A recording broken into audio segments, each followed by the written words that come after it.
unfortunately, it was in the 90s. You cannot believe. I didn't know how to run the business on a high level. You know what I mean?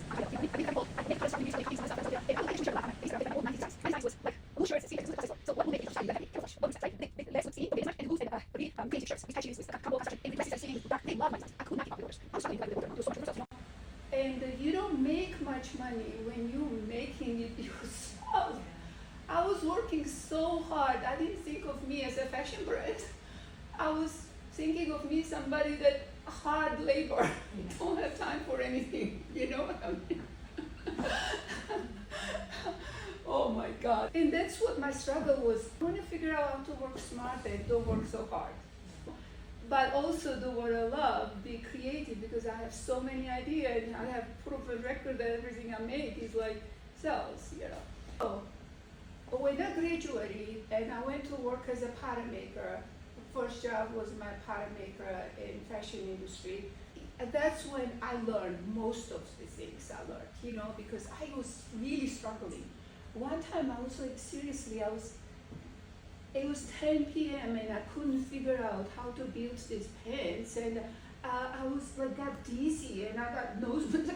This is like a horror story, so I'm telling you. Hard to figure out, especially when you work with a technical designer, giving you spec sheets, and they give you like armhole measurement, the chest measurement, and this doesn't work. This, how the hell I make it work? I had no, like I struggled so much. They didn't teach me at FIT. So I used to go to the stores and buy the pants with plaid so that I can see the grain line, take apart and figure out how to build the pants. Things that I know, it didn't come to me. And these days it's so easy. You go on Instagram, follow me, and you learn so much. And you give them the pattern too. Yeah, I follow so many people and they're like, here's the pattern for this dress that I just spent like forever trying to make. And go on YouTube and learn. There was nothing like that in my days. My suggestion to you as a fashion designer, if you wanna become a fashion designer and you wanna earn living as a fashion designer, you know, like it's really hard to earn living as a fashion designer. Go and work at some company and learn and observe how they work, how the system works. School is great, but you learn a lot more at jobs.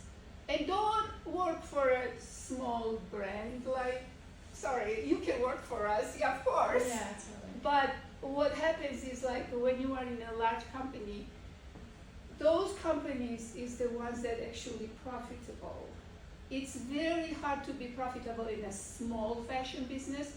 It's more like a labor of love and creativity and hopes that we can make it big and somebody notice you and become the creative director of Gucci. I want you to be that, you know? Yeah. So, but as a small creative business, treating your fashion as art, unfortunately, people don't pay the money that it's worth. Like, it took me 2 weeks. I posted all the process of making the silk to peony dress. I can't put a price on it. Yeah. I can't sell for what it's worth. And then you can If buy it was Gabrielle Hearst, she would sell for $10,000, but it's a famous brand and it's backers and there's huge marketing and this, yes.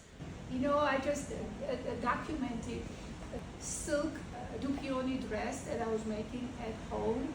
There's no way anyone in Italy can manufacture that in this amount. Impossible. Okay. Manufactured clothes at the factory and something made by hand are very different. There's things that are made by hand that cannot be manufactured. I know that.